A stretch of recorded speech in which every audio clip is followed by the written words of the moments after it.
Hello and welcome back. This is continuing my series about my experience on ayahuasca. If you've seen the previous parts, you know that I experienced ayahuasca in Costa Rica at Rythmia, and it was an amazing experience, life changing. If you want, go back and look at the previous videos because we're going to be talking about my final night. So there's four ceremonies, and we're talking about the fourth night, which was for me the craziest and roughest night of all. But also, wow, what an experience. Because, so just to reiterate a bit, and I've said this in my past videos, the first three nights at Rythmia is ayahuasca. The fourth night is Yagé. And there's a lot of disputes online about what Yagé is and a lot of misconceptions. And part of that is probably because this is something that has been so protected by the Colombian tribe, the Inga people. It's been so protected by them for many generations. And it's only been within the last 10 to 15 years that they started to share their tradition, their preparation, and the way that they use ayahuasca, which they call Yagé. And so there is a lot of contradicting stuff online about it. So, first, sometimes people say that Yagé is just the Colombian way of saying ayahuasca. However, based on my experience and based also on some research, it is actually also different. So, some places say that it's a different part of the vine. And like I've said in the previous videos, I really didn't do a lot of research on ayahuasca before my experience because it wasn't something that I was really seeking out. And I know that sounds crazy for me as a person who researches everything, but just plant medicine in general was not as much my area of interest. So I still haven't done all the deep dive into the MAOIs and what happens in your brain and the DMT and all of that technical stuff. And I'm sure you can find a ton of people online that know more about it than I do. My understanding is that the way that it is prepared by this Colombian tribe, the Inca people, is they use a different part of the stem and they are also using a different leaf than your ayahuasca that's growing in other countries. And this is very common. Each country is preparing it slightly different, and the leaves can be slightly different. And that's why sometimes when we hear about ayahuasca, people will specify what country it's from, because that is also letting them know where, kind of about what leaves they could be using or what preparation method they could be using.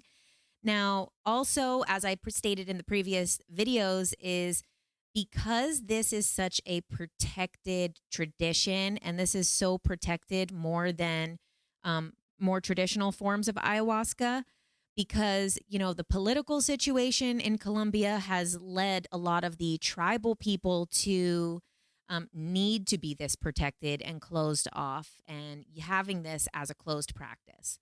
But as I said, in the past, a little bit over a decade, some of the younger generation of people in this tribe, specifically a man named Taita Juanito, who is from this tribe. His grandfather is the oldest living shaman in the world right now. And he is actually one of the youngest but most revered shamans in the world right now. And it was his mission to share the Yagé and the tradition from his people with the world through some very select shamans. And that is, you know, partly because this does need to be shared with the world.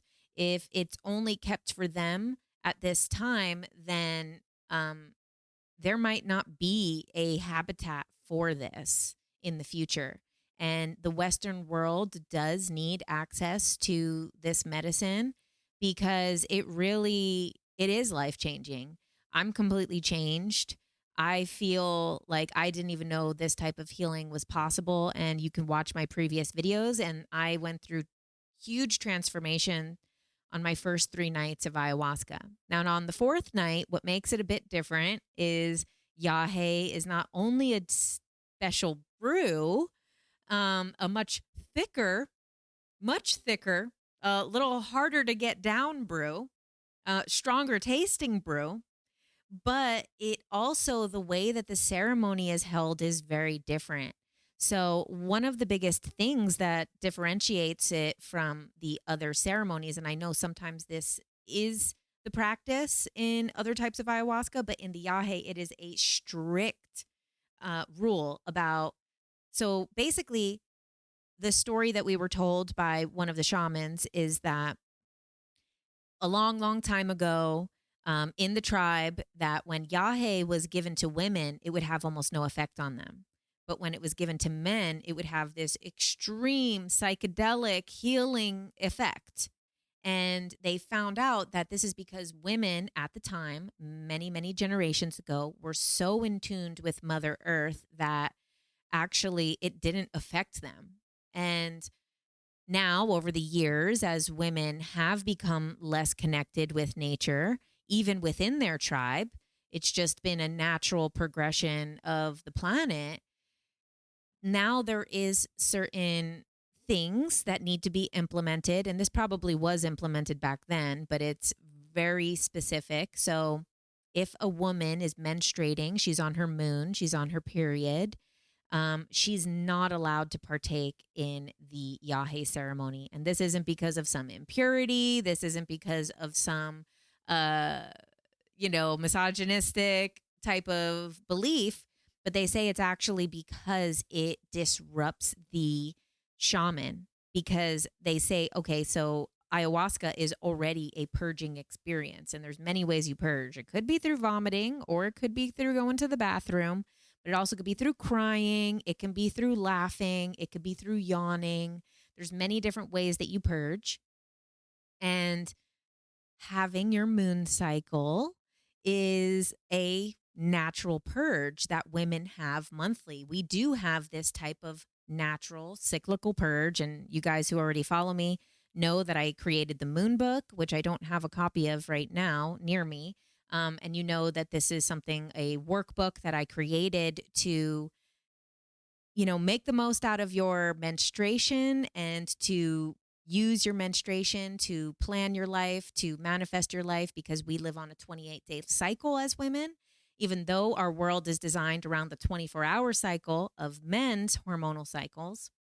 And this moon book that I created, it was actually really interesting that a lot of the stuff that they were talking about leading up to the Yahe aligned with so many of the things that is in the moon book.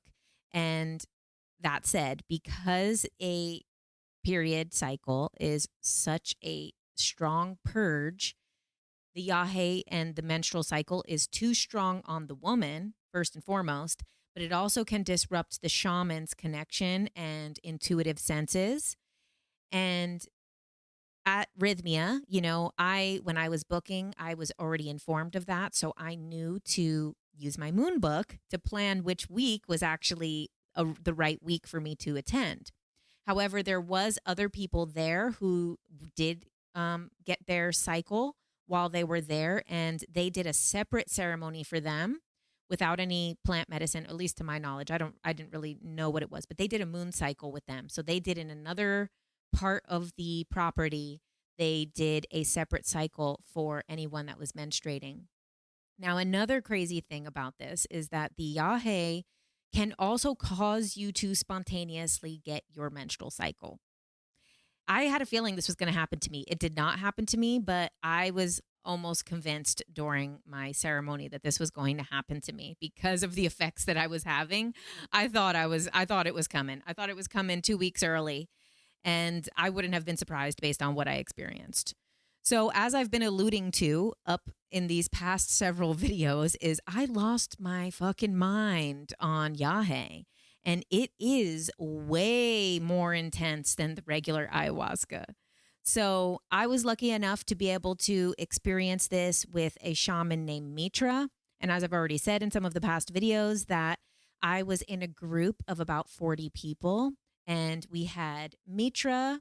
We had an assistant with him who was actually our teacher throughout the week, which was just pretty interesting. When we're going to our plant integration classes, we had this one female teacher, Lola, and I really loved her. She was great. And then it was really nice to have her in ceremony because she had kind of known who was having difficulties letting go because she was in the class. So it was really nice surprise to see her in our final ceremony. And wow. So we start the ceremony at about 6:30 p.m. You probably take the medicine by about 8 p.m. and it goes until 9 a.m. the next morning. And it is an all-night ceremony, and it is very different. Some of the main things that I noticed that were different is the darkness. So in a lot of the 3 other ceremonies, we had a lot of candlelight. And with the candlelight, it was really nice because you would kind of see the shadows dancing on the ceiling and things like that. And people moving by, people walking by, you would see. But this was totally dark. It was completely dark. Also, there was no playlist of music. So on the other nights, there was a mix of live music and also these really amazing playlists, which I'm going to link below. If I don't remember, tell me in the comments, because I did find some Spotify playlists of the Rythmia music. And that's what I've been listening to really anchor in that energy. So the silence. This is a silence ceremony, which also contributes to you losing your fucking mind. One of the other things I noticed was it seemed like the women had a bit of a harder time and also were more drained the next day. Now, this could be an overgeneralization, but that was what I saw and what I believed as my assessment was it seemed like the women had a harder time with this. And I know I did. And I had a pretty, even though you might have seen my last videos and it might have sounded like I didn't have the easiest experience, I actually did have a pretty easy experience compared to a lot of people. But whoa. Okay. So for me, as I've already said as well, is that at Rythmia, they suggest that you use 3 intentions. And these 3 intentions are show me what I have become, merge me back with my soul at all costs, and heal my heart. Now, I feel that I had achieved those in those 3 nights before. Even though the show me who I have become was not super like a specific revelation, Mother Aya is like, you know who you've become. You've done a lot of work. You know who you've become. And what the merging back with my soul was, I did feel myself, especially if you watch my walk-in video, this understanding of this kind of not only the split in my personality that happened, but also this whole soul situation, soul swap that happened. So I felt that I had already gone through those 3. So before going into the ceremony, we were in the plant integration class earlier that day. And I asked the teacher, who was the assistant to the shaman that night.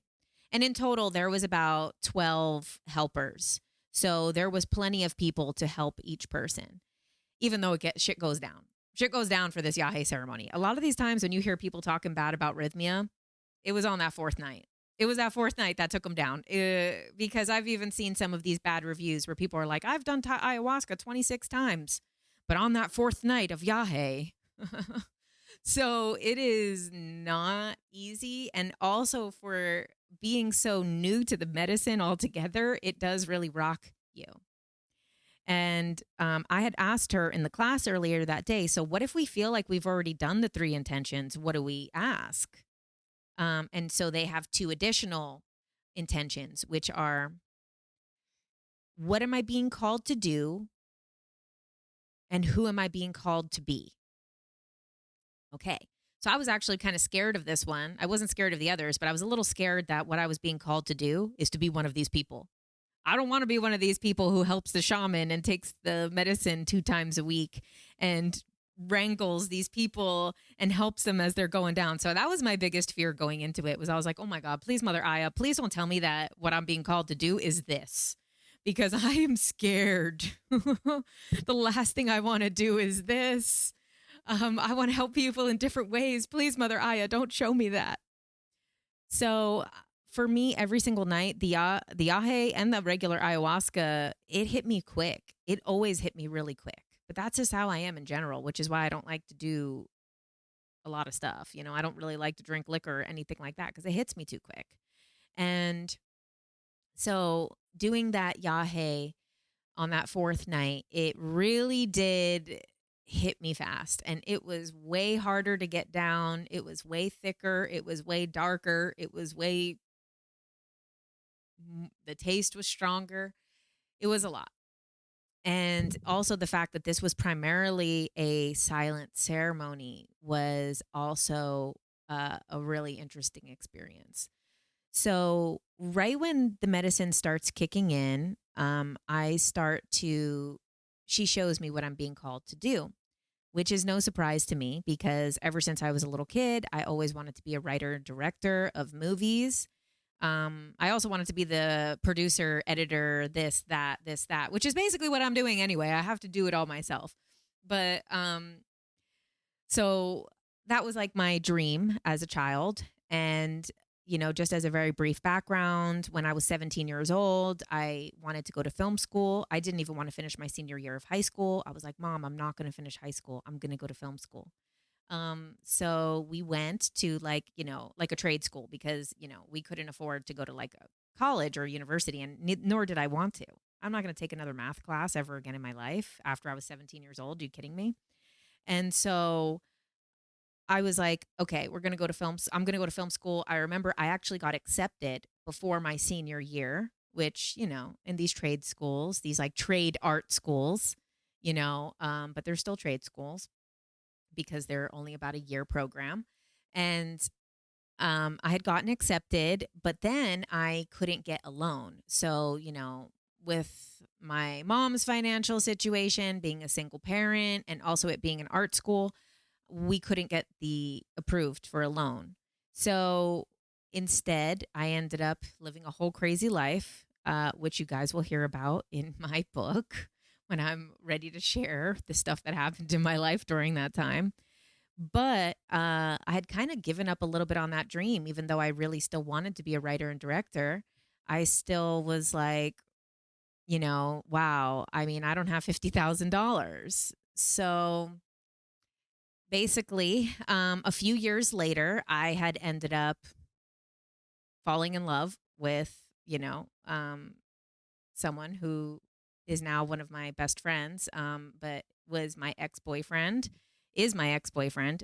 And, you know, there was a very large age gap between us. And, you know, all of that is going to be revealed in my book. And that's a whole nother separate story. But basically, when I was about 20 years old, 21 years old, he did really believe that I could do this, that I could be a writer director. And so between him and a grant, I wrote an essay to get a grant, which was from Brett Ratner. I know he's been canceled for Me Too and all of this stuff, but he still has a very dear place in my heart because I would have never got to go to film school if it wasn't for his grant and combined with my ex-boyfriend paying for the rest of it. So, and I'm so grateful, you know, for the way that that worked out in my life. And so I went to film school. I did my, you know, whole thesis film. And that was really then what brought me to Los Angeles was to write and direct movies. And, you know, you get distracted and all of these things. So pretty much right when the Yagé is kicking in, she's like, you know what you're being called to do. And she showed me this film that I, over the course of 2020, when I was meditating, because, you know, we have many spiritual awakenings. People say their spiritual awakening. I consider myself to have like 5 or 10 spiritual awakenings. So the one that I had in 2020, I had a spiritual awakening last week at Rythmia. I had 4 spiritual awakenings you're hearing about in each video. It's pretty endless, the spiritual awakening process. So I had this spiritual awakening once again in the year 2020 during the lockdowns when I was then reconnecting back with like, I don't want to live my life like this. I was working in a restaurant full time. I had been managing restaurants. By that point, I demoted myself to be a server because at least the servers make cash and made more money. So at least that I was like, had less responsibility and made more money than I was as a manager. So thank God for that. But with these lockdowns and stuff, I was just like, wow, I'm a human being. I need to live. I can't live my life like this. And I was doing a lot of meditation, a lot of like deep energy work on myself. Um, and because it was like, the energy was crazy during those lockdowns. It was like you were going between dimensions every day. If you were doing spiritual work at that time, it was crazy cosmic stuff happening. So I had seen in the year 2020, over the course of many months into the year 2021, whenever I would meditate, I would see this movie about this Peruvian woman. And I'll share that one day. I'm going to be rewriting it. And it's basically about this Peruvian woman who saves the planet. And it was so beautiful. Like I would get out of meditation, I'd be crying because I was like, wow. And then if you guys follow Astral Assassin Sophia on TikTok, she's the one who actually, and her videos get all crazy too. Like, they're not for the beginners, okay? They're for the people who kind of already know a little bit. But one of the things that she said in one of the first videos that I saw of hers that really made me just love her and her work was that writers um are remote viewers actually, and that's the reason why all of these people can write these movies about things that they never experienced, about people that aren't them. And of course there is a lot of writing that is also based on personal experience. However, there's also a lot of writing that is based on things that we never experienced in this lifetime, about other types of people, about different types of places and different types of cultures. And sometimes people can write these things extremely accurately without really having any real life experience in it. And I know that, maybe that's a little bit of a sensitive topic right now because there is obviously a lot of nepotism in Hollywood and a lot of people who got those jobs not because of their talent, but because of their family connections. But when she said people remote view, I was like, oh my God, that's what happened. Not only in other things that I've created, but I was like, oh my God, that's what that movie about the Peruvian woman is. Because I would come up from these meditations with like tears in my eyes being like, whose story is this? Who is this woman? I'm seeing this whole story of this woman's whole life. Like this whole thing that she's doing to change this planet. I'm like, who is she? And that confirmed for me that she is a real person that really did this or really is going to do this, or I don't know whether it's happened or is happening or whatever, but I know that she's real. And so once the Yagé starts kicking in, they start showing me those images of that movie. And she's like, you know what you're being called to do. You've known since you were a kid that you were being called to do this. When I used to play with my friends growing up, I would literally, I wouldn't say we're playing make-believe. I'm like, we're going to make movies. And then I would put my friend to be the main character and I would play all the side characters and direct the story. And I'd be like, okay, no, go over there. Okay, no, do it again. Do it again. I'm like, oh, yeah, no, that's good. That's good. That's the one. Like, I didn't have a camera, just like now. I don't have a camera. So I'm laughing because I'm borrowing my camera. And so basically, she shows me that that's what I'm meant to do. Then I start getting sick and I start feeling like I have to vomit. And I do. And as I'm vomiting, which is pretty violent, I look in the bucket and they tell you that when you vomit to look in the bucket and ask Mother Aya, what was that? What were you purging? And then I saw that, the last time that I talked to my dad when I was 16 years old, I was telling him kind of, oh, the reason why I'm this way is because of how you were towards me. And also I had just had this whole thing with this older guy who had taken advantage of me. And I talk about that in the walk-in video. And the way I was kind of coping with it was like, damn, the whole reason I got even taken advantage of by this older guy is because my fucking dad. So then I was like, I'm going to call him, even though I haven't talked to him in a couple of years. And I call my dad and he doesn't recognize who's calling. He's like, who? I'm like, oh God, embarrassing. And then basically the whole situation escalates, and my dad, of course, doesn't want to hear that like he is responsible for any of my situation or trauma or things that have happened to me. And also, I didn't tell him what happened. I was just trying to talk about it because I felt like, I don't know, like I was going to tell him. And so my dad is like, "Oh, you're so smart. Why don't you become a doctor?" And I'm like, "No, actually, I'm going to be a writer director. And I already know what I'm going to do."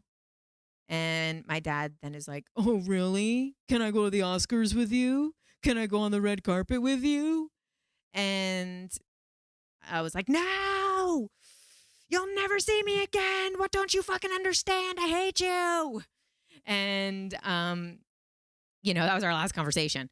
And, some people have asked if I'm going to reach out to him after this ayahuasca experience and healing. And I'm not sure. I still need more time to process and think about it all. However, I'm sharing all of this information because then that's what she's telling me is what I just threw up. I just threw up the doubt that I had because of my dad humiliating me and making fun of my dreams. And even though I was very motivated to do those things and still went to film school and still moved to LA and still, went to Hollywood and got taken advantage of by some producer, which I think I've talked about that in another video. If not, that's in my book as well. And so, which also then led me to really want to cover the Harvey Weinstein trial because it's also was like my own personal shadow work, which is why I was doing all of this stuff on TikTok about like spirituality, conspiracies, aliens. And then all of a sudden I'm like, oh, wait, by the way, guys, we're going to go to the Harvey Weinstein trial because that was my own shadow work. And that was the universe putting that in my path as well as a part of healing and seeing a lot of stuff from a different perspective. So then I realized that this was what I had just purged, was this fear of, not of being like basically humiliated for my dreams and stuff. And then also Mother Aya told me, not only did I purge that for myself, I purged it for other people.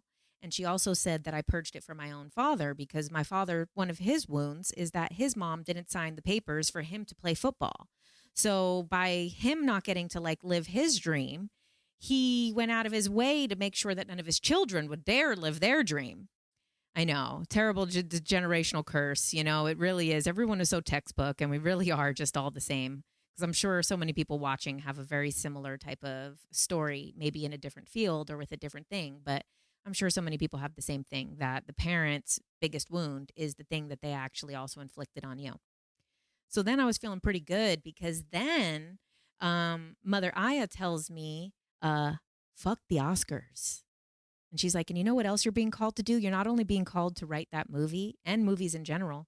She says, you're being called to use your platform to tell everybody out there, fuck the Oscars. She told me to write it down. She's like, get your pen and write it. Oh God. It never shows well. Here to the people on TikTok who can see it over here live. It says, fuck the Oscars, Grandmother Aya. And she told me to write it down. And she said also, she wants me to do a TikTok video explaining to all of these people who are striking right now and not saying that they don't deserve more. But she said, stop begging people to give you permission to be what you already know you are. Stop waiting for people like Bob Iger to validate you to be enough. You were born to be this artist. You were born to self-express. You were born to be creative, just like the creator is that created us all. We're extensions of the creator. Stop waiting for these casting directors to tell you you're good enough, to say you look the right part, to say you can fit in, your story is good enough, your writing's good enough. For people like Harvey Weinstein to suck his fucking disgusting rotten dick, which, of course, all came out in the trial that he has like a whole rotten dick and his balls are in his thighs. I'm not even going to get into it. People watching this video for the ayahuasca are traumatized now. Just like everyone was on the jury of that trial because they had to see the pictures. And stop waiting for people to stop trying to get your self-worth from a statue this big and all of these thousands and thousands, even millions of people over the years who have wanted to be validated by getting an Oscar. And sorry if anyone watching this has one, but fuck the Oscars. It's bullshit. Fuck Hollywood. And she was telling me all this, and I was like, I start laughing. And I know everyone's kind of going through it on the Yagé at this point. I'm laughing. I've already purged. I'm like, oh, hell yeah. She's like, okay, now go to the bathroom. I go to the bathroom. I purge out the other end, and I'm cracking up. And I'm like, yo, fuck the Oscars. I flush it down the toilet. I'm like, fuck Harvey Weinstein. And I'm like, you know what? Screw Hollywood too. And then also Mother Aya told me like this whole thing of, me being on TikTok. And this is why I never really call myself an influencer, because one, I don't really do the influencer thing because I hardly make any money doing this. I barely make enough to pay my bills. So I'm not really doing the influencing. And she was like, you're not an influencer, but you have influence. And this whole journey of you coming to this point in your life through TikTok, through all of these different platforms, was only to get you to this point in your life. But now you know what you need to do.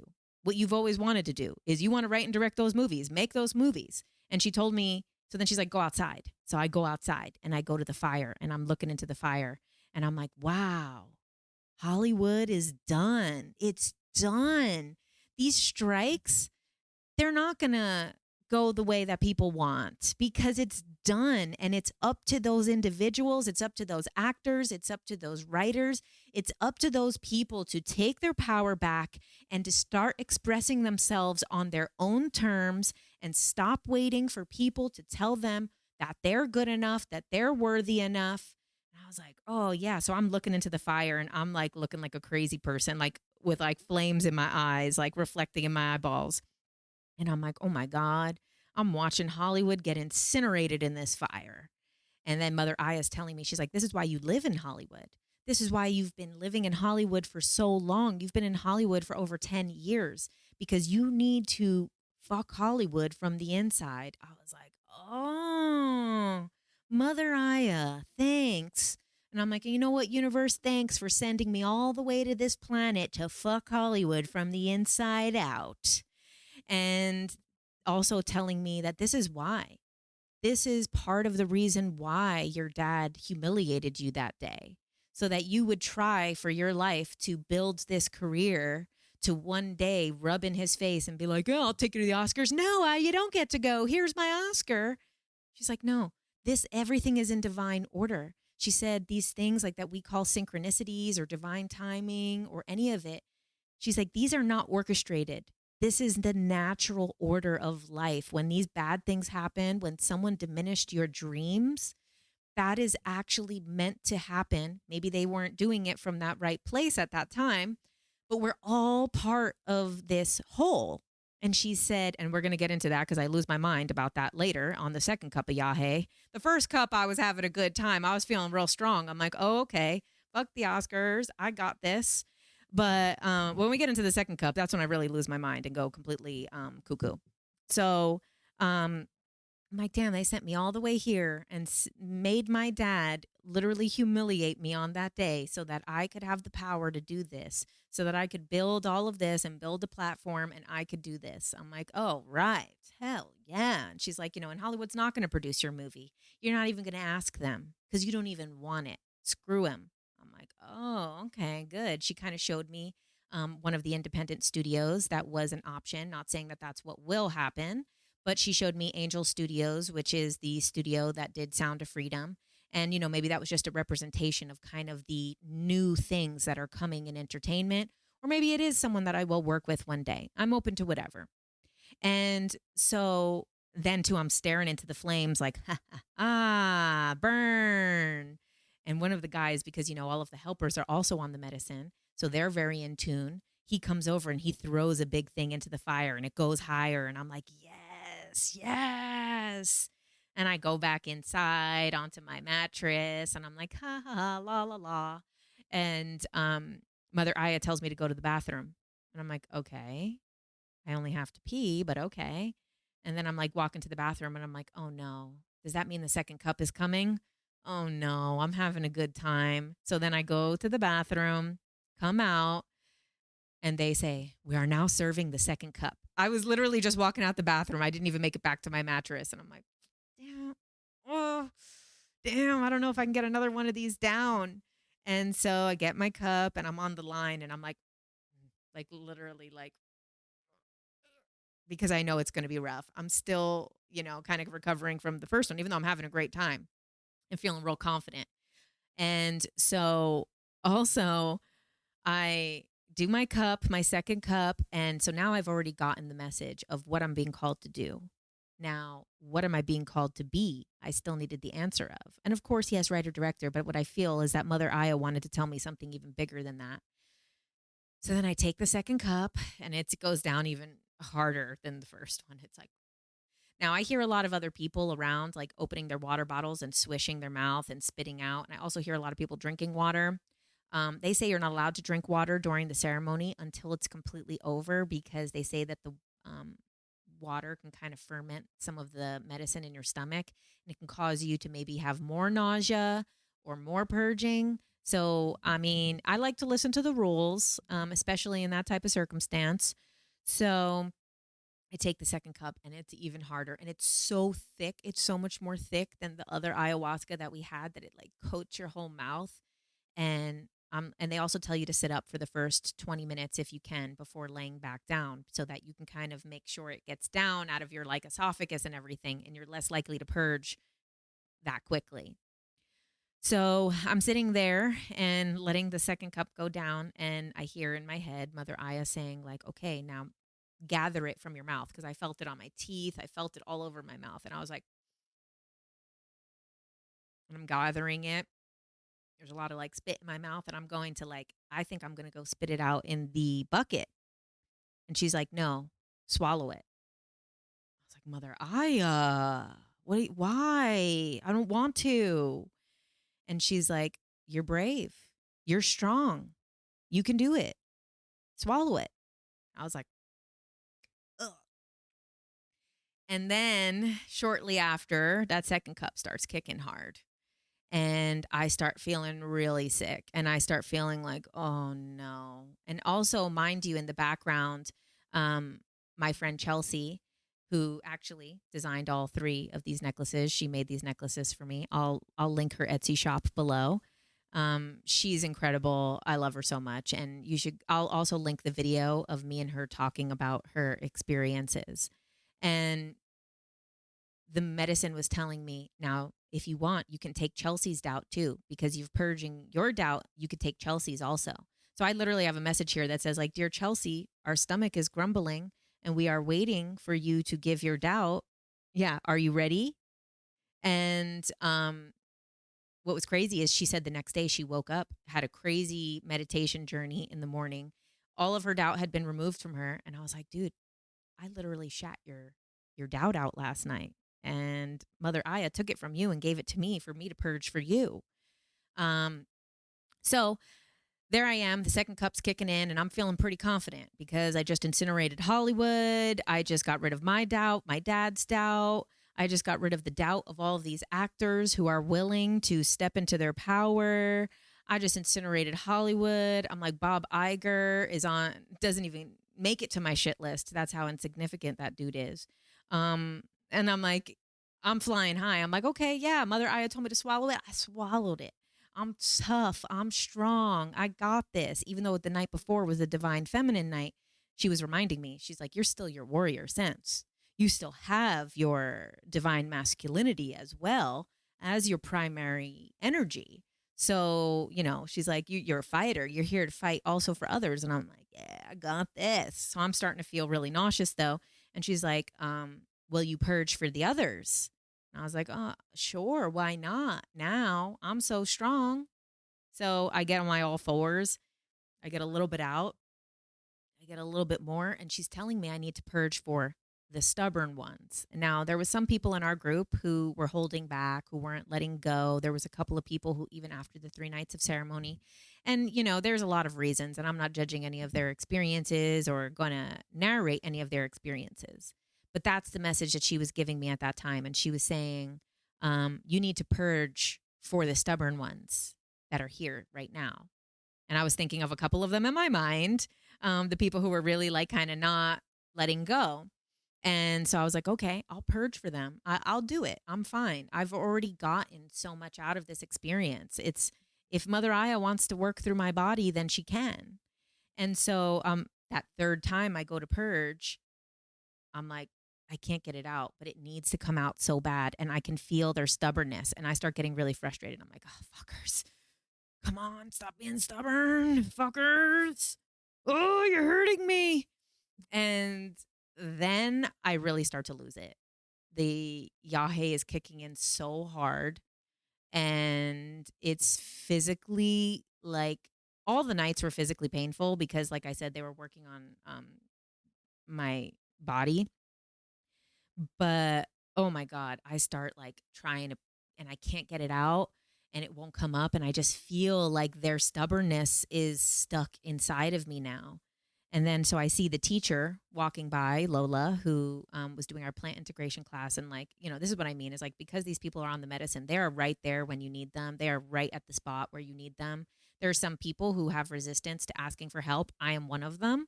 But seeing what a lot of the other people in the group went through when they had a hard time, where they were afraid to ask for help. And then afterwards were like, damn it, I should have just asked for help. And so having those whole discussions in the plant integration classes, I was like, okay, I'm going to ask for help. And I was so scared to ask. I didn't want to raise my hand. And then she walks by and I like grab her arm and I'm like, please. I'm like, Mother Aya's telling me that I need to purge for the stubborn ones. And she's like, okay, just find your breath.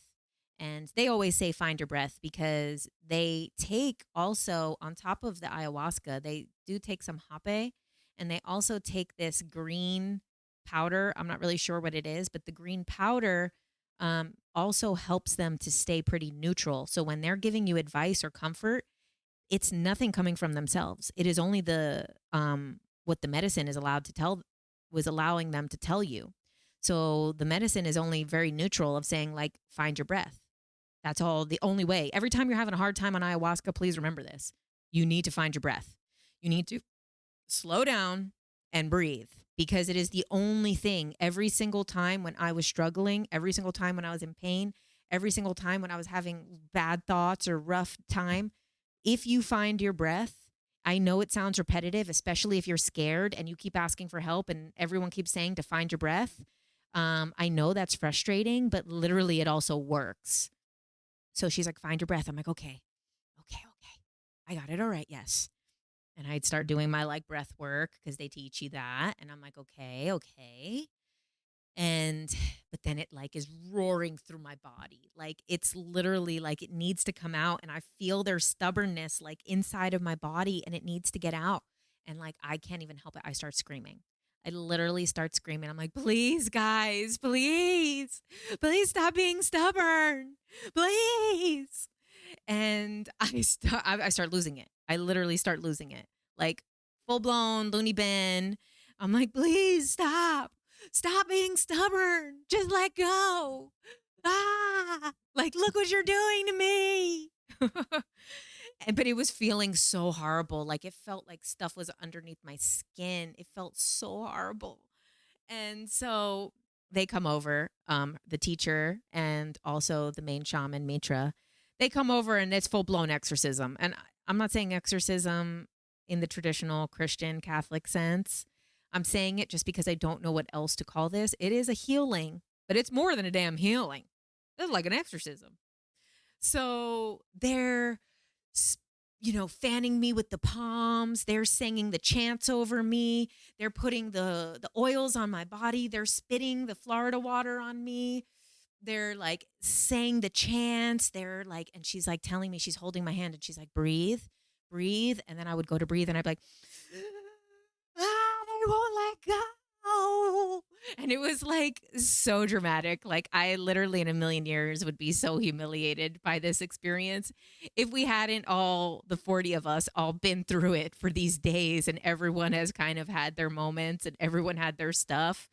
I was still embarrassed, but also like I couldn't help it. I couldn't control it. And there was like a part of myself that was like, that was aware, that was judging myself and being like, what the fuck are you doing?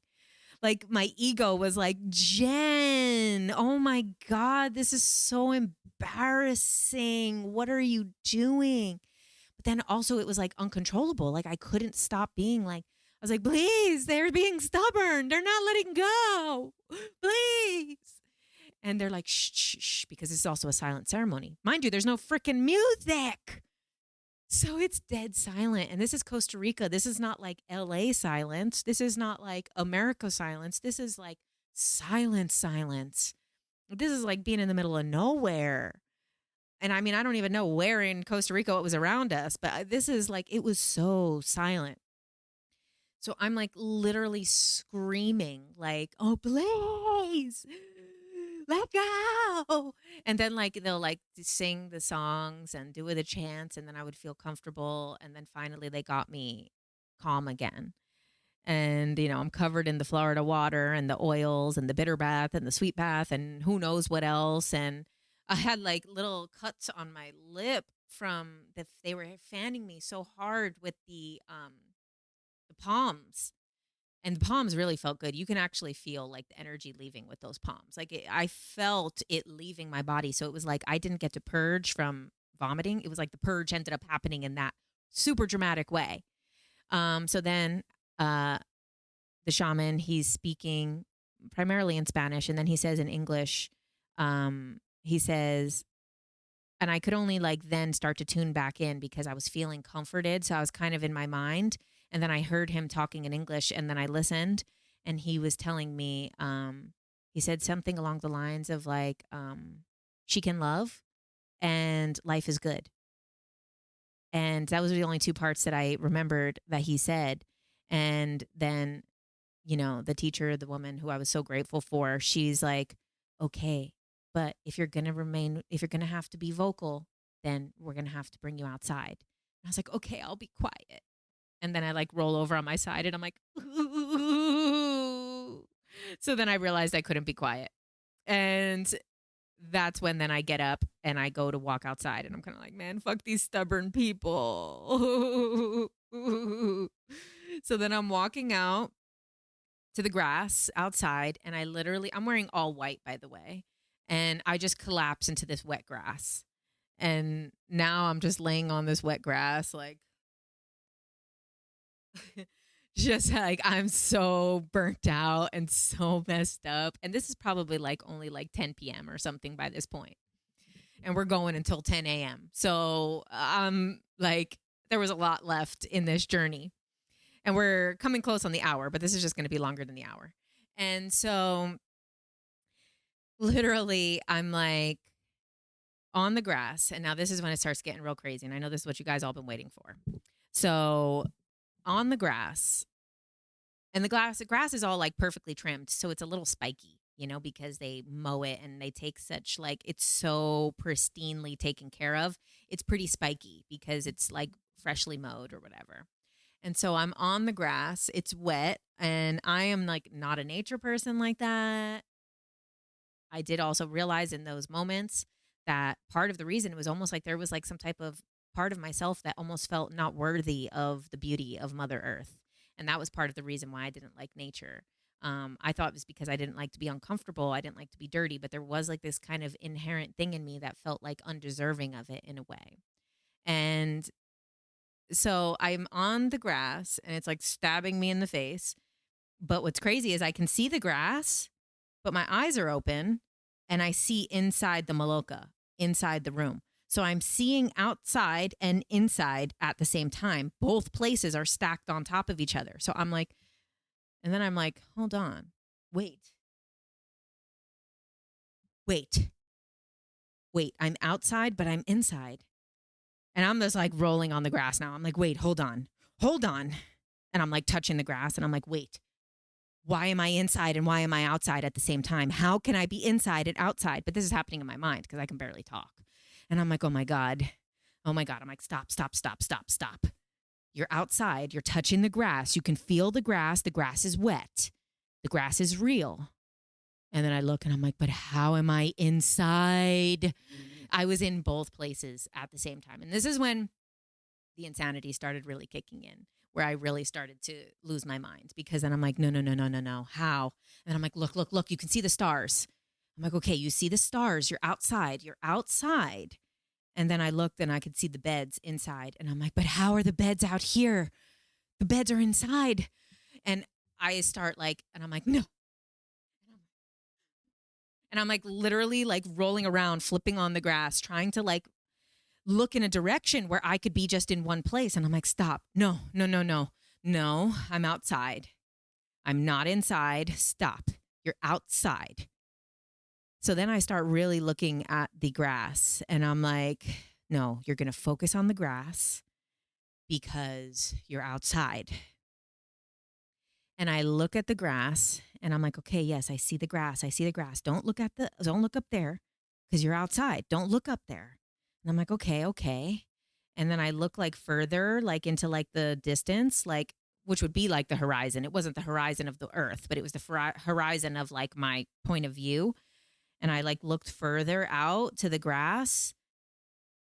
And then that's when I realized I was in a matrix, in a simulation, that everything that I teach and talk about, that we live in a matrix, we live in a simulation, this is a hologram, is really fucking scary when you see it with your open eyes. My eyes were not closed. My eyes were open. And I actually have some pictures here.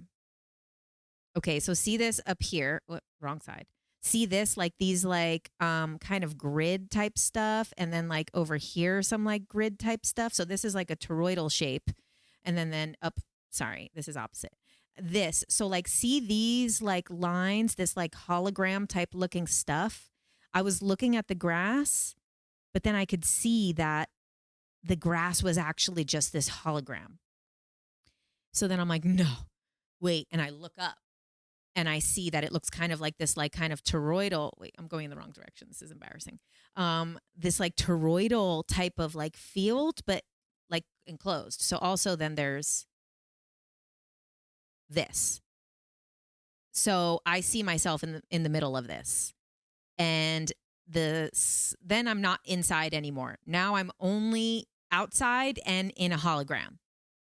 And literally the dimensions have compressed onto each other. And what's crazy is you guys know, if you watch my stuff, you know I've talked about dimensions. I talk about the holographic universe. I've broken down all of these concepts as concepts. To see and be inside of them, I was horrified. So this is also why I understand why a lot of people might believe that the earth is flat, because this is what I saw. I don't believe the earth is flat, but I'm not saying it's a sphere either. Don't get ahead of yourself. I think it could be a fourth dimensional shape if we're fourth dimensional beings one day. I think it could be a fifth dimensional shape if we're fifth dimensional beings. I'm not convinced. I just think a sphere is a three-dimensional shape and we live in the third dimension. So that's what we can perceive. However, this like stars, I could see that the sky was just basically a dome over us. I don't believe we live in a dome, but I believe reality is this hologram shape. And then also this. So you see then this final photo here on this side here, this person in the middle. So with all of those shapes in mind, all of that in mind, so I see the grass and I look and then I realize that this is just a hologram. And then I look up and I see that this is a hologram. And so then I'm like, and I'm like literally I'm flipping around on the grass. Like if I didn't have to be so close to the mic, I would reenact it for you. I was literally like flipping on my back, flipping over. I was on my knees. I was throwing myself down. I was like in every at one point I puked during this too. I don't know at what point exactly, but then randomly I just yell out, I need a bucket. Because that's so crazy how the medicine works. Like it's not going to just let you puke in this sacred space. And on just like the grass right there. And I'm literally like, I need a bucket. And then like one of the helpers comes with a bucket and I spew out into the bucket. And I don't know at what point this happened. But I know that at some point I did. Because I was messed up. I was literally like in this like hologram. And then I'm like, okay, no. Okay, wait. You understand what this is. You understand that we live in a matrix. You understand that we live in a hologram. It's okay. It's okay. And then I started to see myself inside of the center observer. This center observer, like, and it was almost like similar to this guy right here. Hold on. Oh, wrong one. This guy right here. This like kind of center, but it wasn't standing. It was sitting. And it was kind of like not even only like shaped like a person. It was just like this like kind of being in the center of this whole dome hologram thing. And then I start seeing myself inside of it, and it looks like flickering lights of like Buddha. Like I would see like, the sitting Buddha, not the fat Buddha, the like regular Buddha. Flickering. Like, so this center observer was there. I was like inside of the center observer, and it looked almost like a candle was like casting a shadow all around this main thing as like Buddha, as like this ascended master who reached this level.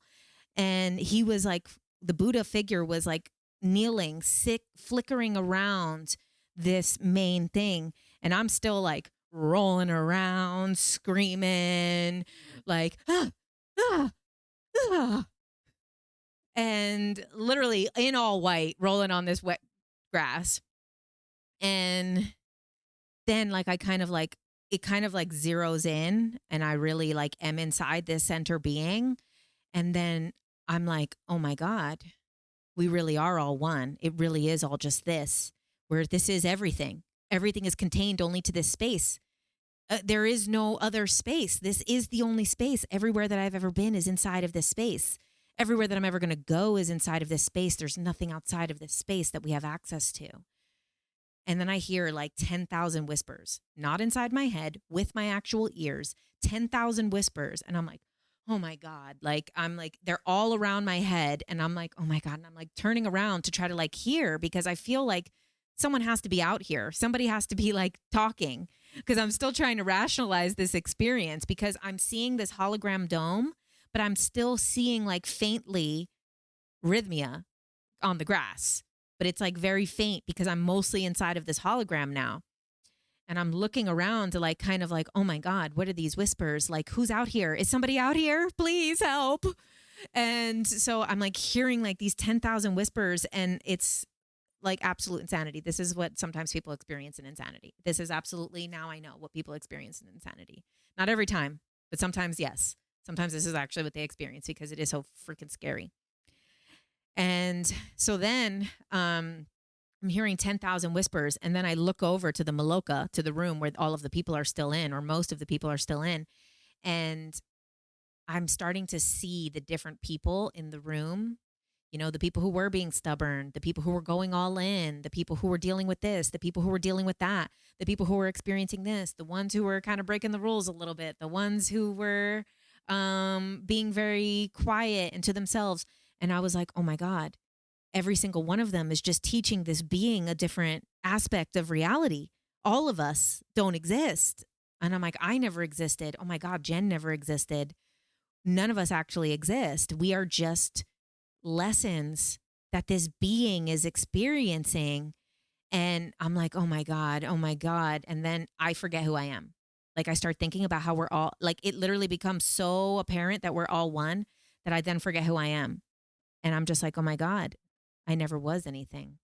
And it was like a moment of like peace, of like, I never existed. This never even happened. This is so completely, this is fake but real at the same time. It's everything and it's nothing at the same time. We're all a bunch of different individual people, but we never really were individuals. We were only this one being inside of this experiment. And this thing is like a freaking petri dish. And this petri dish there, and it was neutral, where this kind of God is love thing. And I'm not saying God isn't love, because I don't know. I'm only talking about what I experienced. But what I experienced inside of this thing was not love. It was just neutral. It was just 0 point. It was not good. It was not bad. It was not light. It was not dark. It was everything and it was nothing. It was completely neutral. It was like a petri dish is neutral. Sometimes bad bacteria will grow. Sometimes good bacteria will grow. Sometimes one will take over. Sometimes the other will take over. It's all just about the growth inside this petri dish. And I'm like, oh my God. And I literally forget who I am. I totally forget who I am. And then I start to be like, then I panic, because I start to remember who I am. And I'm like, no, no, no, no. Oh my God. Oh my God. So then I start remembering that I had done this hypnosis with Sarah Brexman Cosme. And one of the questions that people asked while I was under hypnosis is, what was before the Big Bang? And the answer was nothing. But then I started to elaborate on it. My higher self was elaborating on it through me and basically saying that, like, we don't know what was before because we're only fully encompassed into this, but that basically the Big Bang is like this, whatever this being is, this center being, this creator being, or whatever, this center being, this center observer experienced I am, became aware of itself. And when it became aware of itself, it was like, psh, the entire Big Bang happened. Everything expanded. So it was like, oh, I'm this, I'm something, psh, everything exists. And then when the universe completes itself, when it learns all of the lessons, and then I'm like realizing that, oh my God, of just the 40 people here, we've already taught it all the lessons. Just our experiences alone, all of our lifetimes alone, we have so many unique experiences. Every single person here has so many unique experiences. It has experienced everything.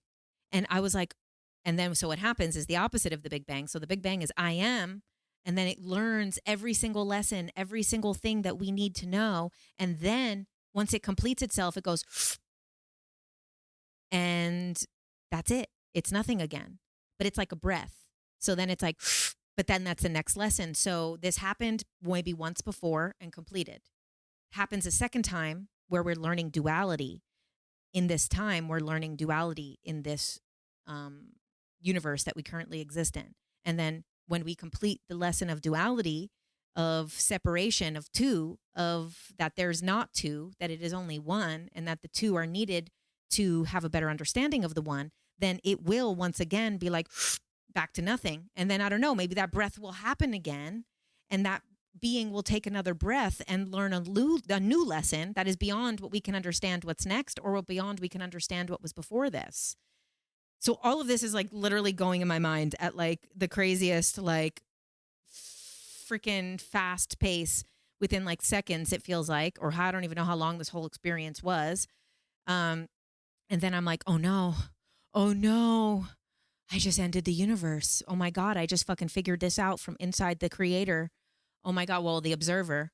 And I was like, oh my God, I'm the observer. And I just figured this out. Oh no, not only is there not going to ever be me again, there's never going to be anything again. Oh my God, this is the opposite of the Big Bang. I just ended the universe. Oh my God.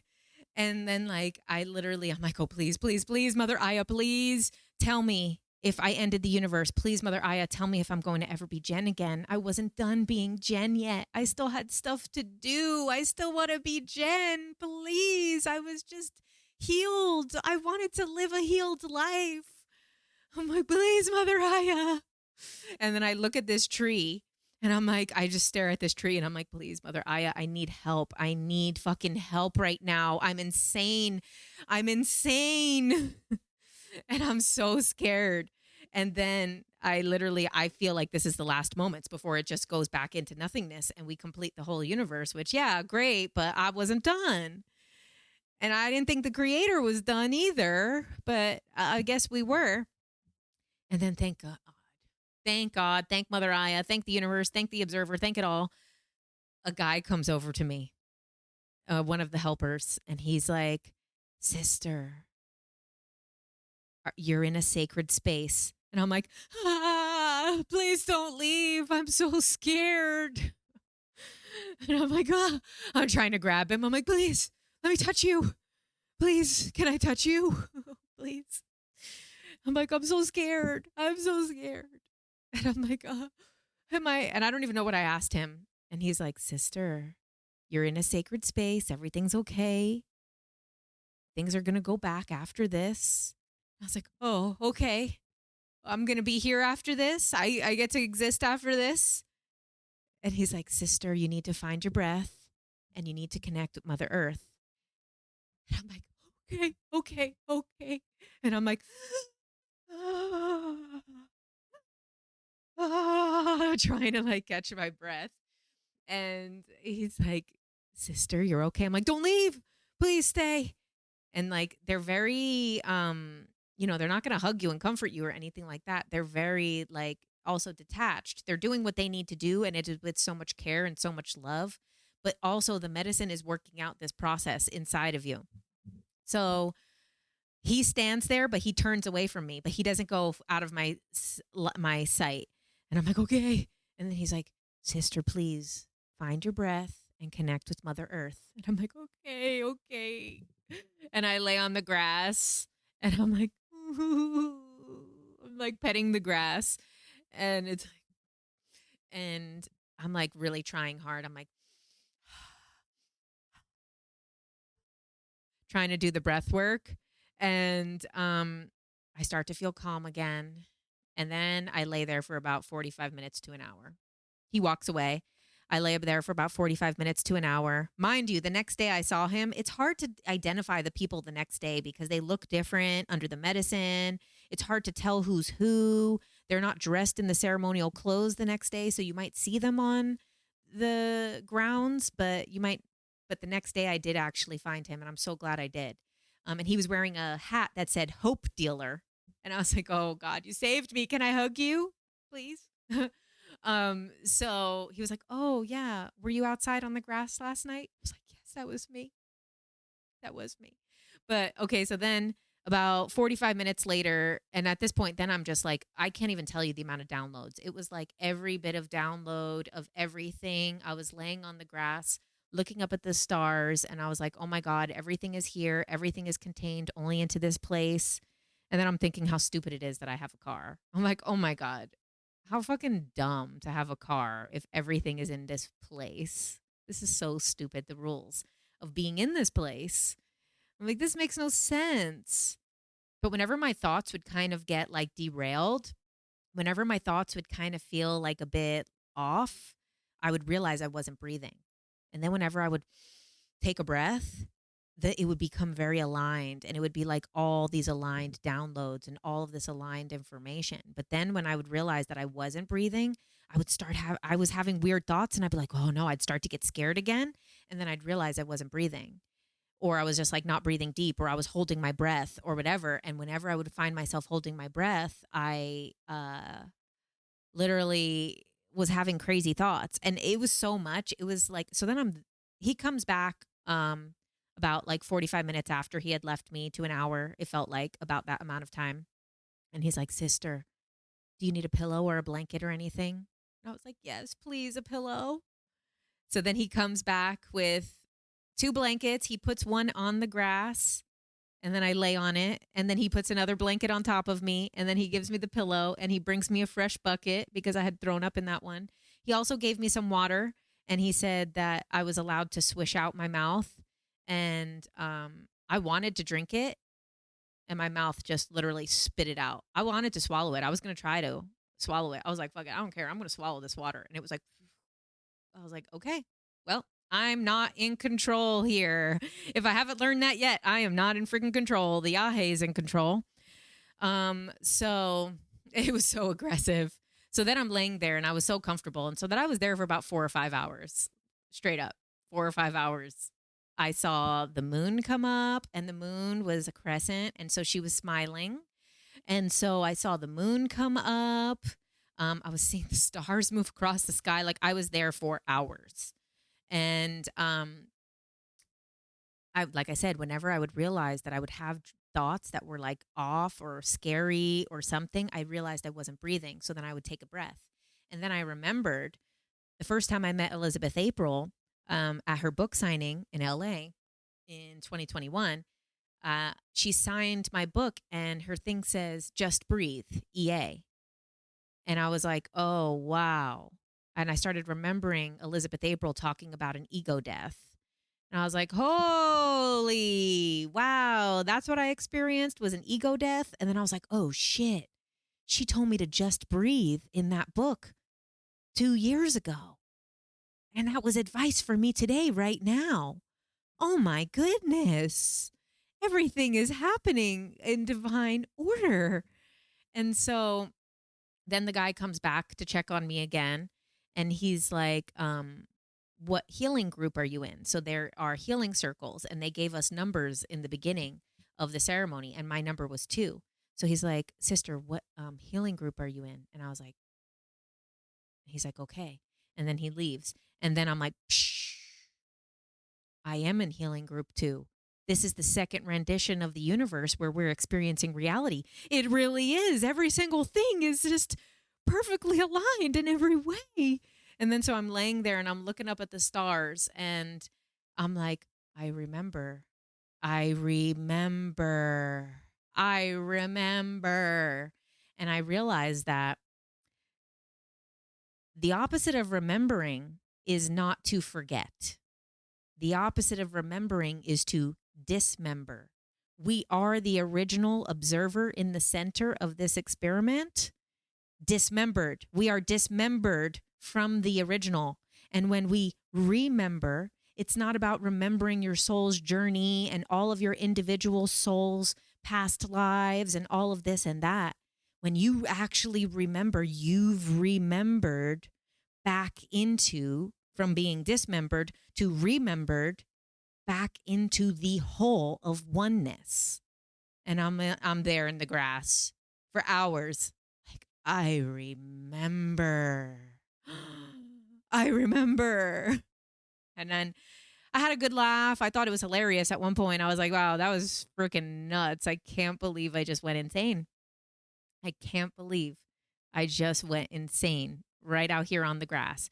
And now, meanwhile, for these like 4 hours, it is primarily still a silent ceremony inside, except for whenever someone needs one of those healings and they have to do the chants and like use a harmonica and use like different things to do it. But this is like a silent ceremony. They did when the healing circles started. So then the first healing circle starts. And then there was a guy who was on the hammock, like literally like 2 feet from me. He said he had been out on that hammock for a long time when I talked to him on the shuttle back to the airport. He said he had been out there for a long time. I'm like, dude, did you see me literally losing my freaking mind out there? So then I see that they walk over to the hammock and they ask him to go inside and he's like, no, I'm in healing group 2. And they're like, no, but the shaman wants you to come in now. They want you to be in group 1. So I can't even believe that there was someone that was like 2 to 3 feet away from me during this whole experience because I was alone in the world, except for the hope dealer. And so then he goes inside and I hear the healing ceremony going on for hours. And I just keep hearing the medicine in my head saying, you're not allowed to go inside. You're not allowed to go inside. But you're hearing people purging, screaming, crying. I can't imagine what was happening in that room because the intensity of what I was experiencing outside of that room. And so hours and hours passed. And like I said in the beginning, is that this can cause you to start your period cycle. And I was convinced that it was going to happen to me because I had been told like 10 times, you're not allowed to go back inside. So I was like, oh my God. So also if you were to get your cycle during the ceremony, they have to bring you outside. You're not allowed to be in the Maloka anymore. So I kept feeling that was going to happen to me. So, at the like 4 or 5 hours that I'm out there on the grass, the guy comes over and he's like, okay, it's time for you to come inside for your healing circle. And I was like, oh, okay. Ooh, I was scared to go back in there because I was pretty like content on the grass. For those 4 or 5 hours, I was just like vibing mentally, getting all these downloads, and I can't remember. Most of the ayahuasca I can remember.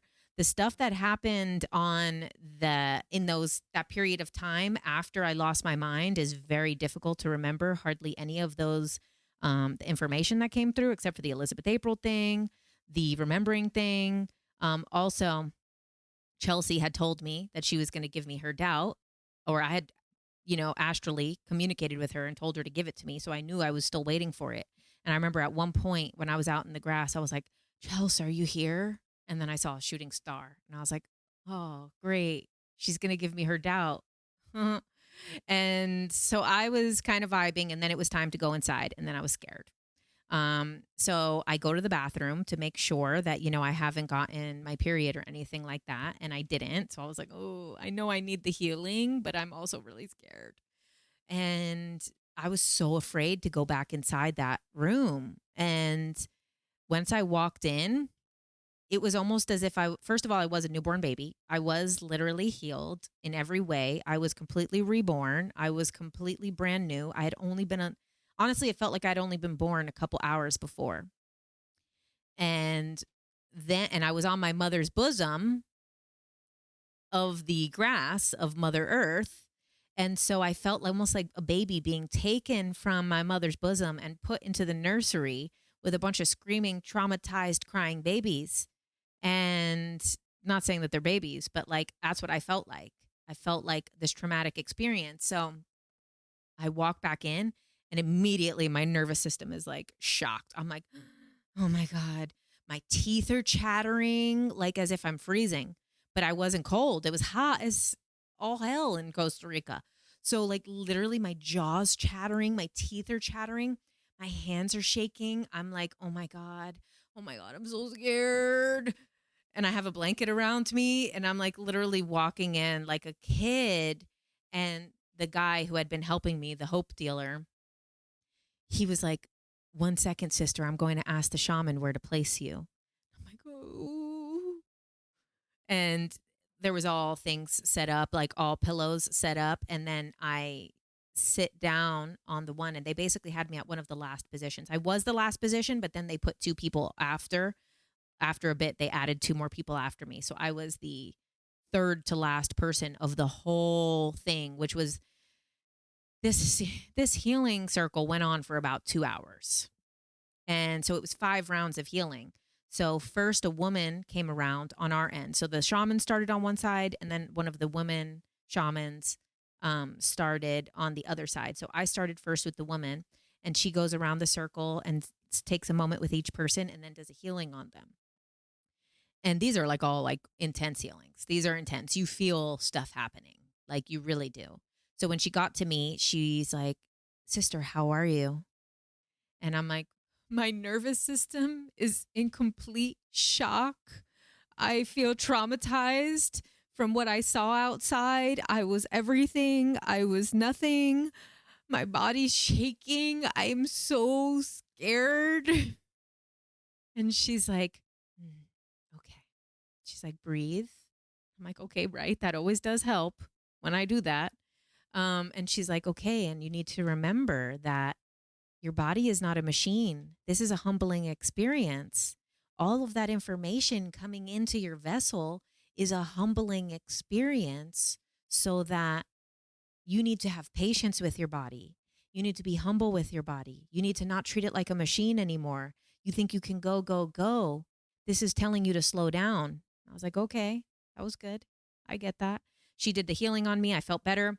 Then they do 4 more rounds. So then another woman comes, and then a man comes, and then the main shaman Mitra comes, and then another person who was the shaman from the second night, the nice, like jovial one that I really loved. He comes as the last person, and they do many rounds of healings. They're spraying the Florida water on you. They're putting the stuff on you. Also, they suggest for all the guys to take their shirts off and wear shorts, and for the women to go down to very like uh, shorts and sports bra because it needs to get on as much skin as possible. And then like as like the shaman is Mitra, the main shaman is like one person away from doing me. I start seeing the sun come up. And it's like literally the most beautiful thing you've ever seen in your whole life is after this crazy night, which we've been going since 6:30. And to be honest, we wake up for 7 a.m. yoga that morning. So I had already been up since 6 a.m. It is now 6 a.m. or so, 7 a.m. the next day. You're still awake and you've just gone through a crazy experience. I literally just saw the dimensions dissolve in front of my eyes. And so then I'm like, okay. And I'm seeing the sun come up and it's shining on me through the window. And I'm like, oh, this is beautiful. And then I hear that song from Hair, which my friend Chelsea and Ryan, her husband, they're in a rendition of Hair that they do live. So it is also something that I really love. But I'm hearing the song from Hair, the Let the Sun Shine. I'm hearing it in my head. And also during the healing circles, they play music during it. It is intense. It is so, so, so intense. And it was also nice to see the other people go through the healing circles, because you really are starting to see kind of the completion of other people's journeys before yours, because I was one of the last ones.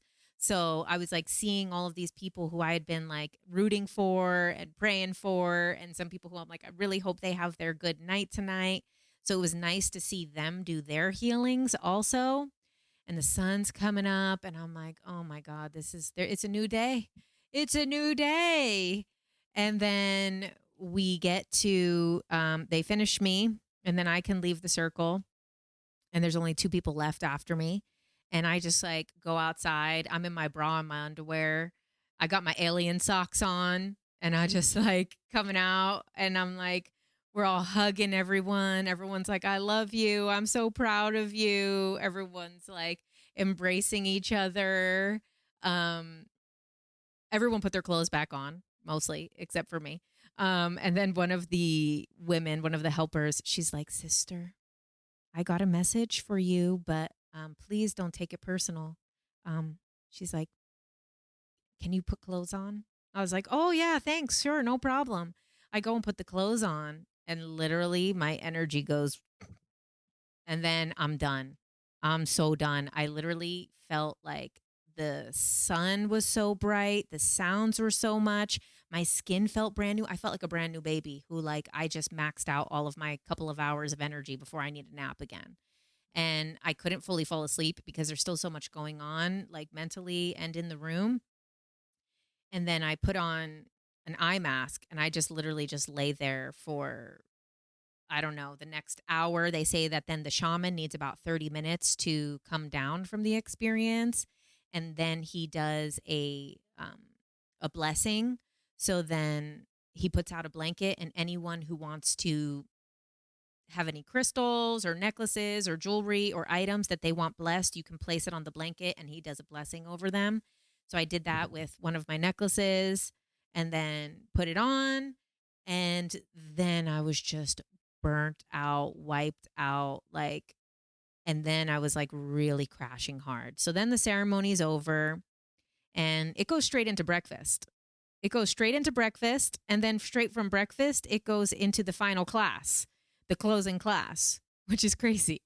It's like you don't skip a beat. You don't sleep at Rythmia, by the way. You get a like little tiny bit of sleep, and you really shouldn't skimp out on these experiences because you get to sleep for the rest of your life. So I was really glad I went to the class, because I was able to kind of express that I was really messed up from seeing this hologram and this reality and feeling like I ended the universe. And I just felt like all of that. And then coming back into my physical body after experiencing this full oneness, my body was in shock. My nervous system was still in shock. So those 5 rounds of healing felt really good. And I was like up for like an hour or two, but then I really crashed, and I was still really processing this information. And I was like, oh my God. So I go to the class, and the class ends around noon. So then I sleep for about an hour and a half, but then I want to make sure that I can still get some food again, because I ate breakfast, but you can hardly eat, you're still under the medicine. And then I went to lunch after my nap, which I was even worse after my nap. And I was walking to, and also I felt so sensitive that I had to wear a hoodie. I wore sunglasses. I covered all my skin. I was all completely covered. And I was like walking to the restaurant to get lunch because they serve it at specific times. And the people at the front desk were like, oh, Miss Jennifer, are you okay? I was like, no, I'm not. I was a baby. I really was. I was a newborn baby that day. And I'm only a couple days old now. And so I go to the restaurant, and I see some of the teachers there, and I just sit right next to them, and specifically one, his name is John Jacob Mumbarak. And I'm also going to be taking his course because I really love what he does. And I'll share that with you guys when I do take his course, because I just love the information he shared. I've been actually reposting him on my Instagram a lot because he helped me so much. So then I'm just like sit next to him, and I'm just crying, and this like, and usually this is just out of character for me, but I'm like It was crazy because I was like the upbeat person all of these days. And then on the fourth day, everyone else was really like upbeat and healed. And I was like severely feeling depressed. Like, not so much in my mind, my body felt like depression. It just felt done, worn out, like exhausted. I felt like I took too much information in, which is a lot for me because you guys know how much information I take in on a regular basis. And it just was an overwhelm. It was just too much to have experienced this full oneness. And it was aggressive. It wasn't like a beautiful thing like a yogi. It was like literally like this aggressive force that I was like, no, please, are we all gonna die? So I was just worn down, and then also had barely slept. You know, I'd only had those like 2 hours or less of sleep. So I started telling JJ, which is what he goes by, John Jacob. I started telling JJ like what happened and what I experienced. He was like, wow, that's incredible. And then and the people that worked there, didn't really know that I was kind of like there and going to be posting about it or the experience of how I got there or anything like that. So then I did like brief him a little bit, like, actually what's crazy is, I actually teach this stuff. I actually teach about the matrix. I teach about the hologram. I've done whole things about the hologram, and that the simulation theories versus my first online course was the matrix, mind over matrix. And it was about the difference between the simulation theory and the matrix theory and the holographic model of the universe. Like, literally, wouldn't say an expert, but I'm kind of an expert on this stuff. So this shouldn't have been as shocking to me as it was, but it was such an overload to come back into your body after that. And I explained to him that it's like kind of crazy that I'm so messed up by this information when I literally, people know me for this information. And he just brought up the most beautiful point ever. He's like, oh, well, that makes sense because that's how you communicate with the world. Mother Aya decided to communicate with you in that same way. And I was like, wow, you're right. That is how I communicate with the world. And she did communicate with me in that way. Whoa. And then he was like, well, then you experienced this oneness. And he's like, but then you were talking about the stubborn ones. And he's like, you experienced the oneness immediately after the stubborn ones. Do you feel that it's stubborn aspects of yourself that she was showing you? And I was like, oh my God, I'm the stubborn ones too. This is incredible. But I still felt like my body still was like, and I was like, wow, that's great. And then he was like, okay. And then he was kind of explaining, and I'm not going to be able to explain it right now because I was in a very childlike state at that moment. But basically, kind of like your brain has like your default system and then like your like active system. You guys watching might know more. But he had it like a very simplified thing. And this default system of your brain that runs normally has been totally messed up and shut down and not on its regular thing. You've been awake over a day. You just went through 14 hours of this experience. Your brain fully shut down from this reality and experienced another reality, or what I believe to be the true reality. And he's like, just right now, your brain doesn't know what signals to send to your body right now. Your brain is on overload. Your body's on overload. He's like, it's totally normal that you feel this way. He's like, you actually need to shift your body right now. So then he told me that to go to the gym, and that in the gym, there's this vibration machine. And this thing is awesome. I don't know what it was called. And it's like you get on this thing and you hold on and it shakes you at different hertz. And it goes through all of these different hertz. And it's only 10 minutes. And it was funny. Someone was walking by and like, hey, what are you doing? And I'm like, this thing is really helping me. I'm like, you should try it. But even just put like 6 minutes into this like hertz shaking, I've already started to feel better. And I started to feel more connected to like how my mind was feeling. My body started to feel. So I took his suggestions. He said to go on this vibration machine, to do one round on it, then immediately go into the hot sauna, stay for a couple minutes, and then do a cold plunge right away. So I did the three things. I didn't do the full cold plunge. I was just like, my body was so in shock. I was literally a newborn baby. Like, you can't just throw a newborn baby in a cold plunge. Okay. I could only do like a minute, 2 minutes of the steam. And I literally was like, oh my God. The vibration, I did the whole 10 minutes, but then I did like 2 minutes of the steam. And then I went to the plunge, like up to like my legs. And then I splashed the rest of the water on my body and like kept putting the cold water throughout. And like my feet and my legs were cold. And then I got out. And then it was already time to go to the next class, which is the Dance of Liberation. And so the Dance of Liberation class is really cool because then you, which is why I just love the way Rythmia is set up, because you get to partnered with someone and they blindfold you and then you dance for 4 songs and you just go all out. I'm like, I wish I could dance like this all the time. I should go and dance blindfolded everywhere. I'm fucking good. I'm good at this. And the person that you're partnered with is your guardian. And they basically make sure that you don't bump into anyone. So it's also a bit of a trust exercise. And it's also like a letting go exercise and not having to be self conscious of anything. And then you switch partners. And it was just incredible. So then you have your final breath work, which that breath work is really intense. People had bigger revelations and bigger miracles during that breath work than they had during the ayahuasca, even because there's still so much of it in your body and doing the breath work. And this style of breath work was all through the mouth. We had a little mouthpiece. I fell asleep like 10 times. I would be like doing the breath work and I'd be like, and then I'd do it again and I'd be like, so I got what I needed out of it. I really just needed a little bit of shut eye. So, but then everyone was kind of sharing their experiences and it was so profound and they were seeing themselves at different ages and they were seeing all of these things and they were having incredible breakthroughs. And I'm so happy for them that they got what they needed out of it. And I got what I needed out of it, which I was just needed like a couple of little naps, just a little tiny nap is what I needed. And then we had our last dinner together. And then they did a little pool party where they have one of the guys that's been in the ceremonies playing music.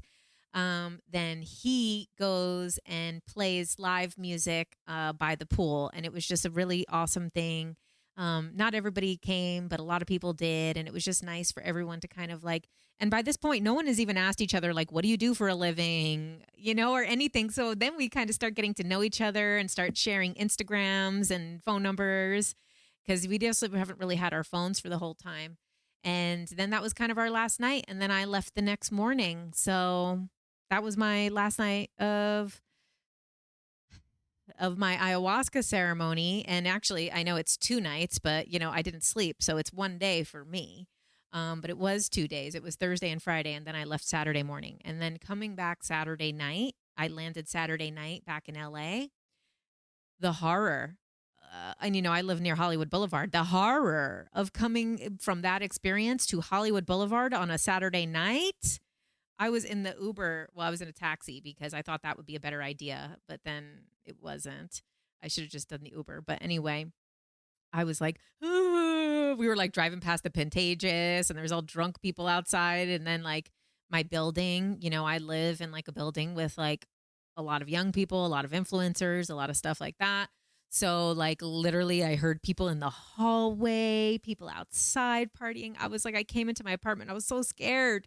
I was like, oh, God, I don't know. But then I had a gift because it was my birthday the next day or 2 days. And then I had a gift at my door and stuff. And then I fell asleep and then I just felt so much better. And then that's it, guys. And then that's when I started recording all these videos. So you know where I'm at. But I hope you guys enjoyed this crazy Yagé night. And in the future, if you're going to do the Yagé, just be reminded that it is a different experience. It is a much more intense experience than regular ayahuasca. Well, guys, thank you. I'll see you next time.